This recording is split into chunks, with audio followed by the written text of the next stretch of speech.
주님 내게 물으셨지. 내가 무엇 해주길 원하느냐.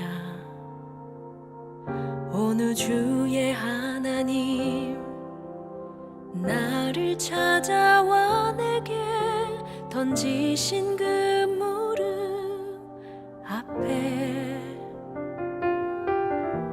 솔로몬처럼 답하고 싶었지. 하지만 뭐라 말해야 할지 몰랐어. 난 그저 엄마일 뿐 아이의 손을 잡고 안개 속을 걸어가는 듯했어. 늘 나에게 묻곤 했지.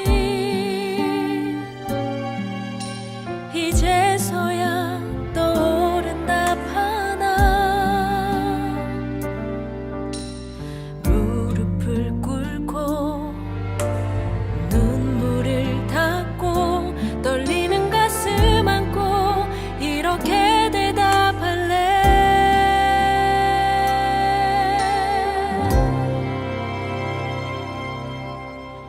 이 아이들을 만나주세요. 하나님 나라와 교회와 복음 위해 살아가는 인생이 되길 원해요.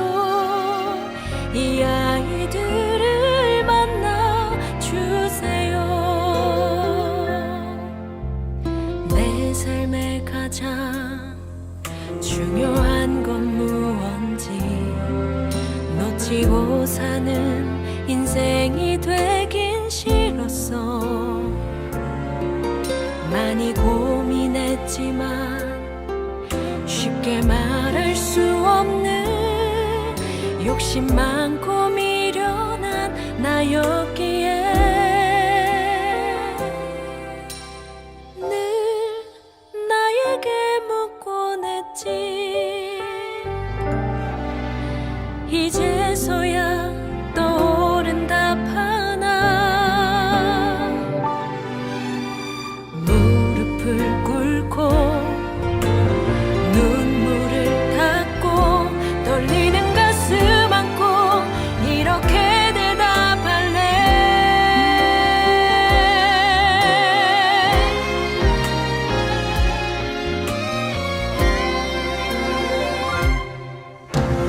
이 아이들을 만나주세요.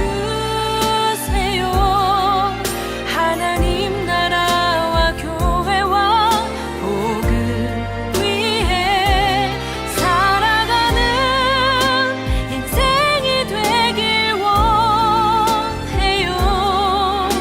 이 아이들을 만나주세요. 이 아이들을 만나주세요. 하나님 나라와 교회와 복음 위해 살아가는 인생이 되길 원해요. 이 아이들을 만나주세요. 이 아이들을 만나주세요.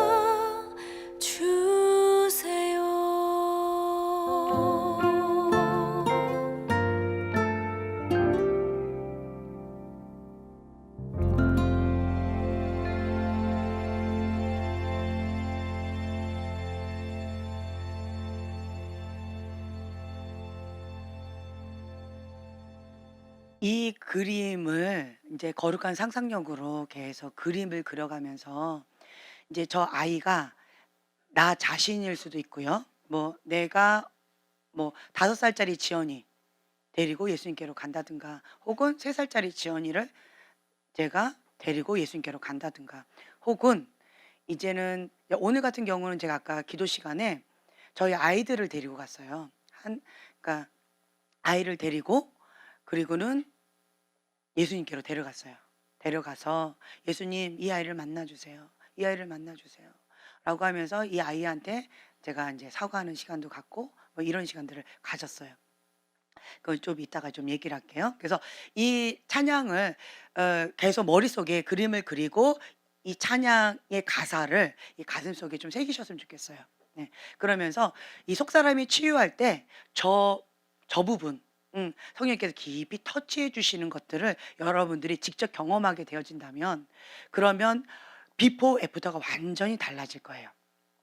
자, 먼저 5페이지를 펼치겠습니다. 5페이지 맨 아래쪽에 신뢰 문제. 인생의 최초의 발달 과제는 신뢰다. 세상에 처음에 태어나서 사랑과 신뢰 관계가 시작되어집니다. 애착 형성의 과정과 그 과정을 통해서 신뢰 관계가 시작이 되어져요. 그러니까 엄마 아빠를 신뢰하고 엄마 아빠를 사랑하면서 아, 세상은 사랑할 만하구나. 세상은 신뢰할 만하구나. 세상은 아름답구나. 그러면서 엄마 아빠를 통해서 세상을 간접적으로 경험하게 되어집니다. 그리고 이제는 나 자신을 신뢰하는 과정으로 들어가게 되어집니다. 우리가 세상을 신뢰할 수 있다면 나 자신을 신뢰하는 법을 배우게 되어지고 자신의 능력, 직관, 생각, 감정과 바람들을 신뢰하게 되어집니다. 아이들은 믿을 수 있는 양육자, 부모님이겠죠. 믿음을 배우게 됩니다. 부모의 행동이 일관되고 예측 가능하면 아이들은 부모를 믿게 되고 자신을 스스로 믿는 법도 배우게 되어집니다. 그런데 여기에서 신뢰를 하기 어렵다라고 한다면 불신, 부모님을 불신하면 하나님도 불신하게 되어져요. 신뢰하지를 못하게 되어집니다. 그 때가 바로 어릴 때 영아기 시절인데요. 원인은 양육자가 신뢰할 수 없는 사람일 때, 그러니까 극단적인 거죠. 어떨 때는 잘해주다가 어떨 때는 극단적으로 막 폭발을 한다든가 이렇게 극과 극을 왔다 갔다 한다든가, 그러니까 불안정한 거예요. 항상 불안해요. 부모님이 어떠한 중독이 있다든가 건강하지 않은 성인 아이의 그런 모습이 있을 때 자녀들은 항상 양육자를 바라보면서 불안한 마음 가운데 신뢰하기가 참 많이 어렵습니다. 그러면 이 아이는 무엇을 배우느냐? 불신의 뿌리를 통하여서 불신. 아, 신뢰할 수 없구나. 내가 나 자신을 보호해야 되겠구나. 내가 스스로 컨트롤하면서 내가 해야 되는구나.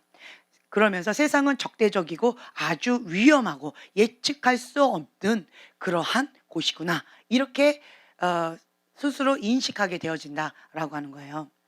그렇게 되어지면 이 불신의 뿌리 가운데 아이가 자라게 되어지면 어떤 결과가 나타나느냐? 아이는 항상 경계해요. 긴장 모드로 갑니다. 그리고 통제, 자기 스스로를 자기가 보호하려고 그래요.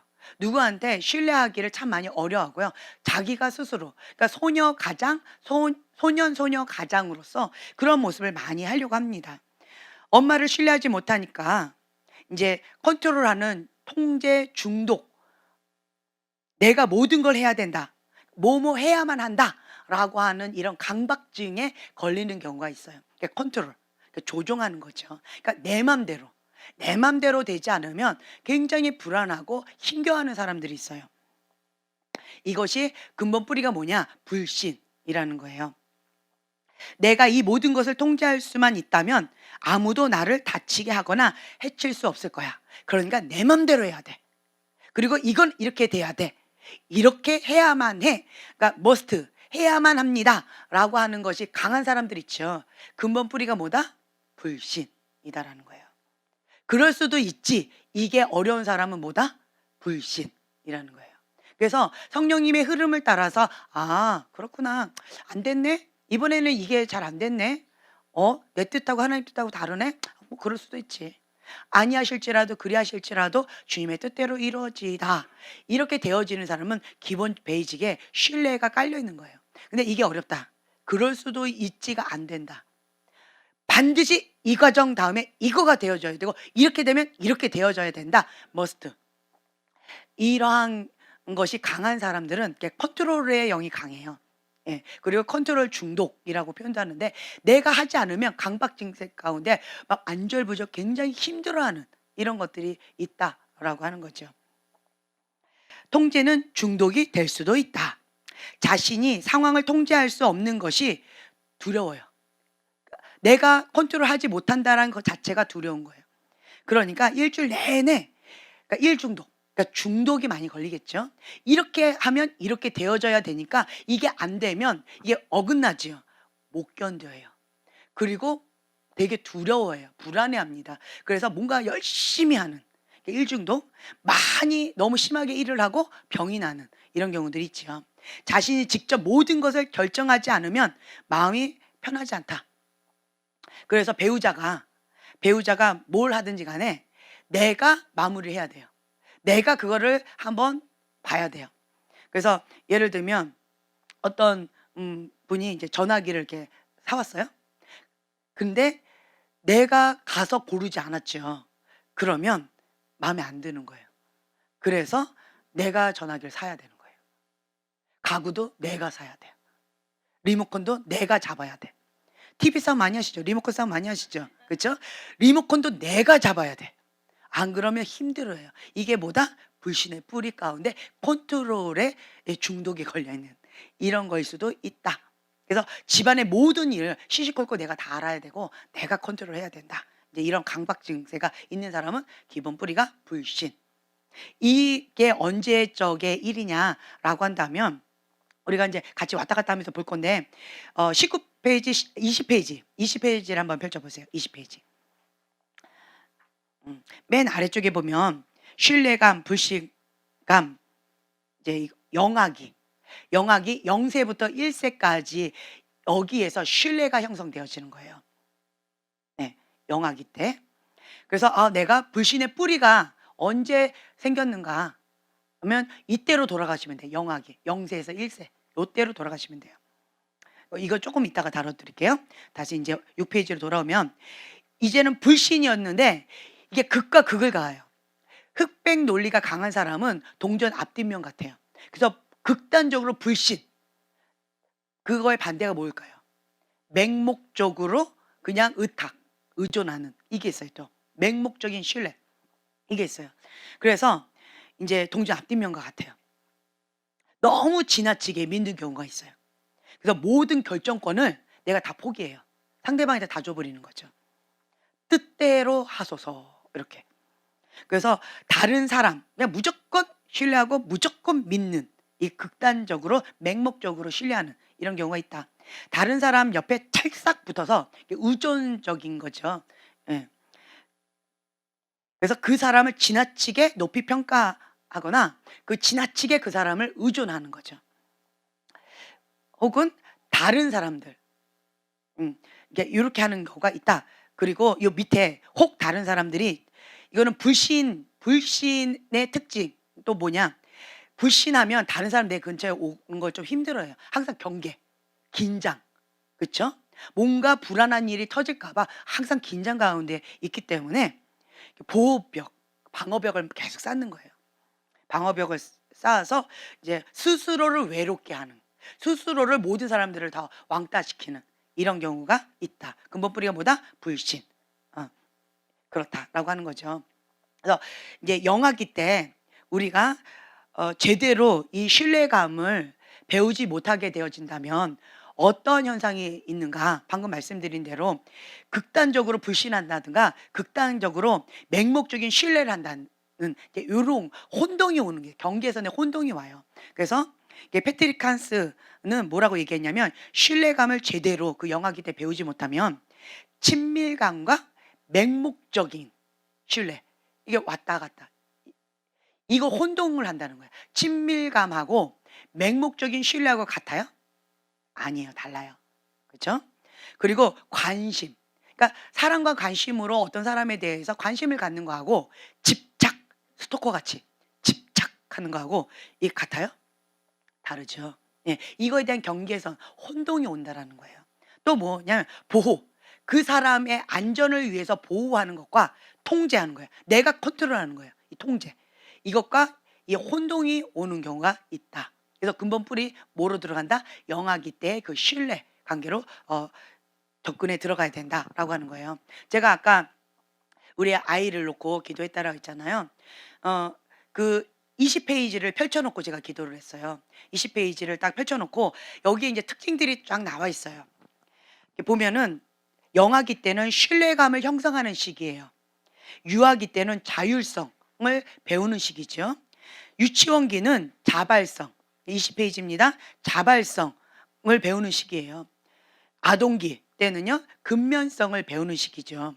청소년기는 자아 정체감, 정체성을 배우는 시기입니다. 이게 단계별로 그러니까 에릭슨 심리사회적 발달 8단계 이제 거기에 기본해서 제가 이렇게 쭉 정리해 놓은 건데요. 이거가 첫 번째 단계가 되어지면 건강하게 두 번째 단계로 또 건강하게 또 가요. 이 두 번째가 또 건강하게 되면 세 번째로 이게 점진적으로 이렇게 되어지는데 이제 첫 번째 신뢰감. 신뢰감과 반대말이 뭐예요? 불신. 그러니까 신뢰감이 건강하게 세워지면 그러면 불신감이 세워지는 게 아니고 희망, 내 안에 소망이 생겨요. 뭐 하고 싶다. 희망, 소망이 생기는 거죠. 뭐뭐 하고 싶다. 이러한 마음이 생겨진다라고 하는 거예요. 그래서 어린아이가 자신의 양육자에 대해서 불신보다는 신뢰감을 더 크게 느낄 때 그때 나타나는 산물이 뭐냐? 희망이다. 그래서 뭔가를 하고 싶다. 이런 마음이 생긴다라는 거죠. 그리고 이제 유아기 때 보면은요. 수치심과 의심보다는 자율성을 더 강하게 느낄 때 그때 생기는 것이 뭐다? 의지. 자유의지가 생긴다는 거. 뭔가 해야겠다라고 하는 자율적인 의지가 생긴다라는 거죠. 그리고 또 유치원기 때는요. 죄책감보다는 자발성. 스스로 내가 뭔가 하는 거에 대한 자유로움이 있을 때 그때 그걸 더 많이 느낄 때는 거기에 따르는 산물이 뭐냐? 목적. 어떤 목적. 목표를 딱 자기가 두는 거예요. 목적 지향적인 어떤 그런 것이 생겨진다라고 하는 거죠. 그리고 학령기 아이가 아동기죠. 아동기 아이가 열등감보다는 근면성을 개발시키게 되어지면 결과물로 나타나는 힘이 뭐냐? 능력이에요. 능력. 내가 할 수 있다. 그래서 지식과 배움, 협력의 힘, 이러한 능력에 대한 어떤 자신감을 생기게 되어져요. 근데 이 근면성보다는 열등감을 더 많이 느끼게 되어진다라고 한다면 이 능력, 나는 무능력해 라고 하는 열등감 가운데 더 빠지게 되어진다라고 하는 거죠. 제가 왜 이 표를 여러분들한테 오늘 이렇게 말씀을 드리냐. 이게 기본 베이직이에요. 이게 이 표가. 기본 베이직 이걸로 토대로 깔고 지금 배우시는 것들을 이렇게 접목시키시면 아주 좋아요. 제가 이제 속사람의 치유를 할 때 기도 시간에 제가 성령님께 조명을 해서 나 자신 아까 그 찬양 있죠? 이 아이들을 만나 주세요. 그래서 내가 지연이가 지금 현재 지연이가 5살짜리 지연이를 데리고 예수님께 가는 거예요. 왜 5살짜리 지연이를 데리고 가냐라고 한다면 그러니까 자발성, 죄책감을 많이 느끼는 거죠. 내가 스스로 내가 주도적인 뭔가를 하는 스스로 하는 어떤 힘이 약해요. 굉장히 의존적이죠. 이런 것들이 있다라고 하면 이 자발성이 약하고 죄책감이 크게 느껴지는 어떤 이게 감정이 막 올라와요. 그러면 이 표를 보아요. 이 표를 보고 기본적으로 언제지? 유치원기 때구나. 유치원기 때 이것이 제대로 형성될 필요성이 있었는데 그 부분을 내가 지금 주님 앞에 성령님께 조명해 달라고 기도해야 되겠구나. 이렇게 생각을 하고 이 표를 펼쳐놓고 제가 5살짜리 지연이를 데리고 예수님께 데려가는 거예요. 예수님, 지연이가 지금 죄책감 가운데 너무 힘들어하고 있어요. 자발성 이 부분이 너무 약해요. 그래서 죄책감 가운데 고통을 받고 있어요. 주님 왜 이런가요? 주님, 밝혀주세요. 성령님 조명해 주세요. 그러면 어떤 한 사건을 딱 떠올려 주세요. 그래서 그 사건 가운데 생생하게 꼭 영화를 보듯이 영화가 막 돌아가요. 거기 현장에 내가 이렇게 투명인간처럼 서 있는 것 같은 느낌이에요. 그런 느낌이에요. 그러면 5살짜리 지연이가 뭐 엄마랑 뭐랑 막 뭐 하고 있어요. 예. 그러면 제가 인제 타임머신 타고 딱 간 것 같아요. 그리고 인제 그거를 이렇게 보는 거죠. 그러면서 제가 거기 가운데에서 그 아이가 느끼는 그 감정이나 기억, 이게 막 또렷이 다 느껴져요. 그러면서 주님 앞에 기도하는 거예요. "예수님 도와주세요." 예수님 보니까 예수님이 안 보여요. 그러면 "예수님 이곳에 와 주세요." 예수님 초청해요. 그럼 예수님이 오세요. 그러면 예수님 앞에 이제 이런저런 것들을 부탁을 하는 거죠. 그러면 이 감정의 치유, 기억의 치유가 일어나요. 이제 제가 아까 어떤 거를 했냐, 이제 제가 그러니까 아이를 5명을 키우는 데 있어서 가장 이게 아픔이 많이 올라오는 아이가 있었어요. 이제 그 아이가 누구냐면 저희 큰아이인 거예요. 큰아이를 이렇게 봤을 때 이 1 단계부터 8 단계까지 쭉 보니까 이 아이는 이 불신의 어떤 것이 지금 사춘기 때 이게 올라오고 있더라고요. 예. 이 불신이. 그래서 "주님, 제가 첫 아이라서 이 아이를 너무, 그러니까 우상 숭배처럼 이 아이를 그렇게 끌어안고 살았는데 막 보물단지처럼 정말 바닥에 내려놓지 않았어요. 이 아이의 빨래하느라고 모든 시간을 다 했어요. 이 아이의 간식 만드느라고 하루 종일 다 걸렸어요. 예. 뭐든지 다 이 첫 아이였어요. 아빠도 없었어요. 예. 다른 것도 없고 내 인생도 없었어요. 오직 이 첫 아이였어요. 내가 이렇게 정말 우상 숭배하듯이 이 큰아이를 키웠는데, 근데 왜 이 아이는 애착 형성, 신뢰감 이 부분에 있어서 이렇게 어려움이 있을까요? 저 이해가 안 됩니다. 이게 뭘까요? 그랬더니 주님께서, 그러니까 이렇게 하면서 내가 주한이를, 이 신생아죠. 이 영악이 주한이 아가를 데리고 예수님께 제가 데리고 간 거예요. "주님 왜 그래요? 내가 뭐 때문에 이럴까요? 나 나름대로 첫 아이라서 최선을 다하고 키운다고 했는데 이 아이는 왜 이렇게 고통스러워하고 왜 이렇게 아파할까요? 뭘까요?" 그러면서 그 장면으로 딱 갔어요. 장면으로 갔더니 제가 인제 20대 초반, 중반 뭐 고때 아기를 낳아 가지고, 그러니까 아기가 아기를 키우듯이 요 아기를 어떻게 해야 될지를 몰라 하는 거예요. 예. 몰라 하면서 요 아기를 데리고 같이 울고 앉아 있는 거죠. 예. 그리고 이 아이를 이렇게 해야 된다 저렇게 해야 된다고 내 방식대로 아무 그거 없이 그냥 내 열심으로 그냥 애를 했는데, 좀 어떤 부분에서 애를 많이 잡았더라고요. 그게 이렇게 집착처럼 애착처럼 아이를 너무 컨트롤하면서 잡았더라고요. 그러니까 이 정말 이게 무지한 엄마가 애를 너무 잡아 가지고 이 아이가 참 많이 힘들었던 이제 요런 것들. 그러니까 사랑의 표현이었는데 정말 어 지혜롭지 못한 그 사랑의 표현들이 많이 있었고, 이 속사람이 건강하지 않은 그런 미숙감 때문에 이 아이한테 그런 표현들이 이렇게 나갔던 이런 것들, 그 어떤 방 안에 어떤 사건이 딱 보여줬어요. 그 사건으로 가서 제가 막 어떤 화가 나는 어떤 부분들이 있었는데 이 화를 막 내고 있었어요. 근데 그 옆에 이제 주한이가 있었는데 그 아이는 놀랐어요. 엄마가 화를 내고 있는데 왜 화를 내는지도 몰라요. 근데 그냥 애가 멍 때리고 울고 있는 거예요, 엄마가 화를 내니까. 왜 엄마가 화를 낼까? 근데 이 아이가 잘못한 게 아무것도 없었어요. 아무것도 없는데 제가 방 안에서 이 아이가 저거 그냥 화를 내고 있었어요. 그러면서 제가 주님 앞에 했어요. "예수님, 이 아이 고쳐 달라고 애 데리고 갔다가 엄마가 치유받아야 되겠는 거예요." 그래서 "예수님."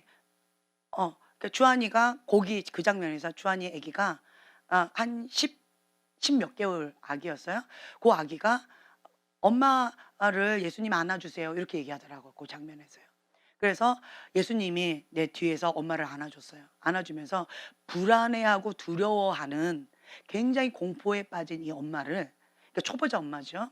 그 엄마를 이제 예수님이 이렇게 안아 주는 거예요. 그러니까 아이를 키우는 데 있어서 다 미숙하니까 어찌할 바를 모르니까 그냥 화가 나 가지고 혼자, 자기 혼자 화내고 앉아 있는 거죠. 근데 애는 '엄마가 미쳤구나.' 굉장히 큰 충격을 받아서 막 울고 있는 거죠. 그러니까 이런 장면, 그 장면 가운데서 보여주시면서 제가 인제 예수님 품에 안겨서 막 울었죠. 울면서 "예수님 뭐 이래저래요." 막 그러니까 "두려워하지 말고 편안하게 나한테 다 맡겨라." 이렇게. 그러면서 "예수님, 주한이가 나 때문에 너무 상처를 많이 받았어요. 예수님 저 아이가 아무 이유 없이 저렇게 공부에 떨고 있는데 예수님 주한이 좀 안아주세요. 예수님 도와주세요. 나는 상처 주고 싶지 않았는데 원하지는 않았는데 이 아이가 나 때문에 너무 많은 미숙한 엄마 때문에 상처를 너무 많이 받았어요. 음. 이러면서 제가 막 울면서 주하나 미안해, 주하나 미안해 하면서 아까 여기 앉았는데 그 감정이 그대로 다 느껴지는 거예요. 그래서 막 통곡을 하고 저 혼자 막 울었어요. 그러면서 그 장면에서 제 감정과 기억이 성령님께서 이렇게 만져주시는 거예요. 그러면서 주하나 미안해, 정말 미안해. 엄마가 너한테 그러고 싶은 마음은 없었는데 내가 미숙해서, 내가 무지해서 내가 너한테 이렇게 아픔을 줬다. 미안하다. 나 때문에 아파하지 말아라.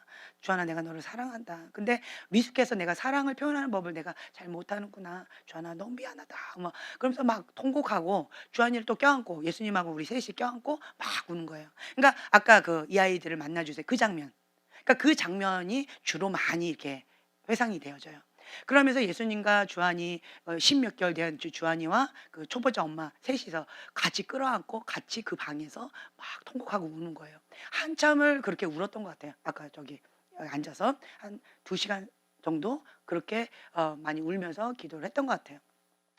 그러고 나니까 내 안에 있던 그 죄책감과 정죄감과 주한이에 대한 그 미안한 마음들 너무 컸거든요. 그것이 다 해결이 되어지면서 또 이제 "주하나 미안해. 엄마를 좀 용서해 줘."라고 하는데 그 꼬맹이 16 개월 된 아기가 또 나한테 손을 내밀어서 "엄마 용서해요. 엄마도 엄마도 사랑이 많이 필요하고 미숙하잖아요. 예수님이 필요하잖아요. 예수님한테 안아 달라고 하세요." 아기가 아기답지 않은 얘기를 막 해요. 근데 주한이가 어릴 때 많이 그랬어요. 예. 어릴 때 오히려 이 아이가 엄마를 많이 위로해 줬어요. 음. 그때 그 주한이의 그 모습 그대로 말투와 이런 것들이 그대로 하더라고요. 자기가 그 카트인가 그 카트 있잖아요. 마트에서 끄는 거. 거기에서 제가 이제 경환이를 임신해 가지고 이렇게 밀다가 엘리베이터 앞으로 이렇게 훅 밀었는데 주한이가 그 카트에 이렇게 타고 있다가 그냥 바닥에 뚝 시멘트 바닥에 떨어진 거예요. 제가 인제 주한이 임신하니까 몸이 둔하잖아요. 막달이었으니까. 너무 놀라 가지고 막 울었나 봐요 거기서. 애를 일으켜 세워 가지고 이렇게 한 다음에 막 통곡하고 내가 울었나 봐요 너무 놀라 가지고. 그랬더니 주한이가 자기 아픈 건 생각 안 하고 "엄마 괜찮아요. 엄마 울지 마세요." 그리고 주한이가 그때 인제 저를 막 위로해 줬었어요. 그러니까 이 아이가 좀 굉장히 성인 아이 같죠? 예 그랬던 어떤 이러한 주한이의 어떤 특성들 이제 이러면서 저를 그 방에서도 저를 이렇게 위로해 주더라고요. "엄마도 예수님 많이 필요한 것 같아요. 엄마도 예수님 사랑 많이 받으세요." 이러면서 "엄마 이렇게 같이 이렇게 해요." 뭐 이러면서 인제 이렇게 해 주면서 그것 가운데 뭔가 깊은 평강 가운데 내 안에 이렇게 울 억눌렸던 이런 것들이 축 나가는 그러니까 축사되어진 거죠, 어떤 감정들이. 그러면서 자유케 되어지는 그런 시간을 가졌어요. 이게 인제 속사람의 치유다라는 거죠. 이런 사건을 딱 성령님의 터치를 받죠. 그러면 기억의 치유, 감정의 치유를 받았기 때문에 이제는 그런 부분에 있어서 어떤 부분에 오버 반응이 나오는 게 있어요. 오버 반응. 그것이 이제 감소가 돼요. 혹은 그 부분이 이제 덜 일어나요. 어떤 경우는 아예 없어지는 경우도 있어요. 네. 이제 이런 식으로 제가 이제 주한이를 놓고 이렇게 계속 했어요. 이제 영아기 때 거를 했잖아요. 그리고는 그다음에 이제 유아기 거. 유아기 때에 주한이를 또 데리고 또 인제 예수님께 또 간 거예요. 아까 기도 시간에 했던 거예요. 기도 시간에 주한이를 또 데리고 예수님께 또 갔어요. 그러면 또 인제 되어지는 어떤 그런 것들이 있었어요. 그러고 나서 주한이를 놓고 인제 중보하는데 마음에 인제 좀 평강이 오더라고요. 그리고 나서는 인제 우리 경환이를 놓고 인제는 또 데리고 가는 거예요. 주님 이걸 또 쭉 봤어요. 주한이를 봤을 때 세상을 신뢰해요. 신뢰감은 괜찮은 것 같아요. 예. 그리고 자율성 굉장히 자유로워요. 괜찮은 것 같아요. 그리고 자발성 예. 그것도 굉장히 좋아요 쟤도. 네 괜찮은 것 같아요. 뭐 근데 여기 예예. 아 자발성 여기에서 딱 걸렸나 보다. 예 요 부분. 그러니까 저 아이가 불필요하게 죄책감 요 부분에 있어서 이 근면성 요거 여기서 왔다 갔다 하는 요 부분에 있어서 뭔가 딱 걸리더라고요. 그래서 제가 예수님 경환이를 데리고 제가 또 갔어요. 예수님, 경환이를 또 도와주세요. 경환이 도와주세요. 예수님 만져주세요. 하고 또 데리고 갔어요. 데리고 갔는데 그 어떤 장면이 딱 떠올랐어요. 뭐였냐면 저희가 이제 캐나다에서 한국으로 오는 데 있어서 아이들한테 한마디 양해를 구하지 않았어요. 그냥 캐나다에서 한국으로 옆집 이사하듯이 그냥 이사 와 버렸어요. 근데 이 경환이가 그거에 대한 상처로 인해서 굉장히 힘들어하는 그러한 거가 이게 열등감 요 부분 가운데 이게 탁 사건이 딱 떠오르더라고요. 그래서 사회에 적응하는 것도 되게 많이 힘들었고 그리고 이제 영어가 마더 랭귀지였는데 한국말을 못하고 그리고 공 공부하고는 별로. 음. 예. 공부하고는 별로 그냥 그리고 그 정말 인제 그 에너자이저였는데 그런 아이를 이게 언어도 안 되죠. 문화도 안 되죠. 기본적인 학문도 안 배운 상태에서 얘를 이렇게 딱 데리고 오니까 애가 너무너무 많이 힘들어했어요. 적응하는 것 자체를. 그 장면이 이렇게 보여지더라고요. 그러면서 제가 또 막 통곡을 하면서 경환아 미안해. 경환아 미안해. 엄마가 그때 너한테 어 우리가 지금 현재 이러이러한 문제로 캐나다에서 한국으로 이사 와야 되는 이런 상황이 있다. 너는 어떠니? 아이한테 충분하게 이해를 시키든가 아니면 대화를 많이 한다든가 아니면 같이 기도해 보자라고 한다든가 뭔가 여지가 있어야 되는데 한마디 말도 없이 그냥 애를 데리고 툭 하고 데려와 버린 거예요. 그러니까 그거에 대한 경환이와 주한이가 상처가 굉장히 심하더라고요. 그래서 사춘기 때 이거가 막 엄청나게 아픔으로 많이 왔었어요. 그러니까 그 장면이 딱 떠오르면서 엄마가 미안해, 경환아 미안해 하고 또 경환이를 붙잡고 사과하고 예수님 내 힘으로 안 돼요. 예수님 이 아이 좀 만져주세요. 만나주세요. 예수님 만나주세요 하고 예수님 어떻게 해요? 이 아이가 지금 현재 그리고 또 이제 홈스쿨을 하면서 일반 학교를 또 안 다녔잖아요. 홈스쿨을 하면서 그러니까 한국 문화나 한국의 어떤 시스템 자체를 아예 접하지를 못했어요. 그러니까 이제 이 괴리감이나 이런 것들이 참 많이 힘든 거예요. 그러니까 적응하는 거나 능력 부분에 있어서나 이런 부분 많이 힘들어하는 거예요. 그래서 예수님 이 우리 경환이가 어떻게 해야 될까요? 뭐 먹고 살아야 될까요? 뭐 이런 걱정까지 제가 막 하는 거죠. 그러면서 예수님 이 아이를 책임져 주세요. 엄마가 무지함으로 인하여서 이 아이를 그냥 이렇게 무례하게 비인격적으로 그냥 데리고 왔는데 그걸로 인해서 이 아이한테 너무 큰 상처를 주면서 이 네 번째 아동기, 근면성 열등감, 자발성 죄책감 요 사이거든요. 요거에 대한 이게 딱 걸려 버렸습니다. "주님 이 부분 만져 주세요. 이 부분 만져 주세요." 이 아이가 능력 있는 아이로 이 아이가 자발성 있는 목적을 가지고 하나님 앞에서 건강하게 자랄 수 있도록 "주님 이 부분을 만져 주세요." 기도를 했는데 깊은 평강이 오더라고요. 그러면서 예수님이 "내가 책임지겠다." 그리고 경환이는 '아 잘 먹고 잘 살겠구나. 능력 있는 아이로 하나님께서 책임지시겠구나.' 이제 그런 마음 가운데 되게 편안함이 왔어요. 음. 그러니까 이렇게 속사람 취하는 거예요. 그다음부터는 제 안에 어떤 마음이 있냐. 아 죄책감, 열등감 그리고 이 아이한테 못해준 거에 대한 미안한 마음 이 정죄감이 굉장히 심했거든요, 아이에 대해서. 근데 그 부분이 싹 풀어지면서 예 눈물과 함께 다 쏟아졌어요 아까. 눈물과 함께 다 쏟아지면서 자유함이 오면서 '아 예수님이면 충분합니다. 예수님이 책임져 주신다고 하니까 That's okay. 예수님이 책임져 주신다고 했으니까 최고입니다. 감사합니다. 주님께 올려드립니다.' 하며 그러니까 깊은 평강 가운데 마무리를 기도했어요. 그러면서 주님의 임재 가운데 자유함이 확 오더라고요. 그러니까 내 안에서 주님을 찬양하는 노래, 기뻐 뛰는 찬양의 노래가 막 올라오더라고요. 네. 그러니까 속사람의 치유가 인제 요렇게 하는 거예요. 그래서 여러분들이 지금 인제 훈련 시간 가운데 여러분들이 이런 것들을 한번 해볼 건데 저 같은 경우는 제가 스스로 이렇게 속사람의 치유를 했잖아요. 그러니까 저 그림을 계속 그려 보세요. 예. "이 아이를 만나 주세요."라고 하는 그 그림을 그리면서 이걸 그러니까 20 페이지에 있는 걸 이거 한번 쭉 보세요. 내 안에 뭐가 훅 올라오는가? 어떤 감정이 올라오는가? 내가 불신의 감정이 올라오는가? 아니면 내가 희망이 없는가? 제가 왜 주한이를 이 영아기 때로 갔냐면 주한 그러니까 완벽주의 기질에 이 엄마가 컨트롤이 너무 강하다 보니까 주한이 "뭐 하고 싶니?" "몰라요." "주한아 뭐가 되고 싶니?" "몰라요." 이래 버리는 거예요. 공부를 이렇게 잘하잖아요, 그 아이가. 공부를 잘한다고 점수가 높다고 해서 대학교를 꼭 가야 됩니까? "난 대학교 안 갈래요." 하고 싶은 게 없는데, 소망이 없는데, 되고 싶은 게 없는데 내가 그러니까 시험을 봤는데 너무 잘 받은 거예요. 높은 점수를 받은 거예요. "야 기왕 아까운데 그냥 아무 데나 좀 넣어 봐라." 아무 데나 넣어도 그냥 다 걸린다. "그냥 넣어 봐라." 자기는 싫다는 거예요. 소망이 없다는 거예요. 희망이 없다는 거예요. 그러면서 그 사춘기 때 정말 질풍노도의 시절을 겪었었거든요. 그래서 제가 영아기 때로 데려간 거예요. 희망 없음. 그래서 그러니까 이런 것처럼 여러분들이 자기 자신 혹은 자녀가 있으면 자녀 혹은 배우자 그 누구든 상관없이 그 한 명을 딱 봤을 때 "성령님 조명해 주세요."라고 했는데 뭐가 하나 딱 왔어요. 저 같은 경우는 소망 없음이었잖아요. 그러면 이걸 보세요. 표를 보세요. '아 희망. 이거는 영아기 때구나.'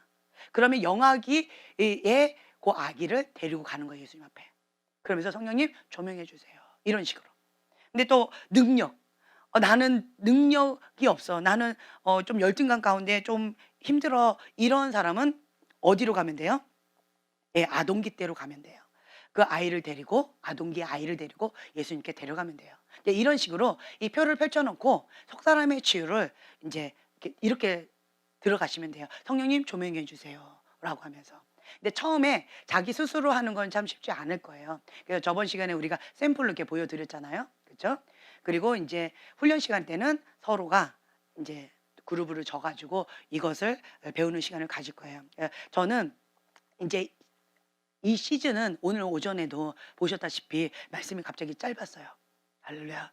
적응이 안 돼서 눈이 땡그레졌어요, 여러분 모두가. 그죠? 근데 이렇게 하려고 해요. 왜냐면 진리의 말씀이 꽂혔다라고 한다면 하나라도 내 걸로 만드셔야 돼요. 하나라도 내 걸로 만들어야 되는데 내가 그 말씀을 내 걸로 만드는 건 불가능합니다. 하나님만이 가능해요. 성령님만이 가능하세요. 기도 외에는 이런 유가 나갈 수 없느니라. 그래서 기도를 통해서 성령님이 역사하신 성령님의 터치가 있어야 돼요. 그러면 물이 포도주가 되어지는 그러한 것을 경험하게 되어진다라는 거죠. 기도 외에는 방법이 없다라고 하는 거예요. 성령님 만져 주셔야 돼요. 네. 그래서 이론을 저는 이제 짧게 할 거예요. 6시 정도에 좀 끝낼 것이고 그리고 나머지는 실습하는 시간. 그리고 끝나고 나면 11월 둘째 주부터는 저희 몇 사람들을 이제 받을 거예요. 받아서 보편적으로 이 속사람의 치유 뭐 치유 축사 사역을 받는데 보편적으로 1 시간 반에서 한 2 시간 정도 걸려요. 한 사람을 하는데. 예.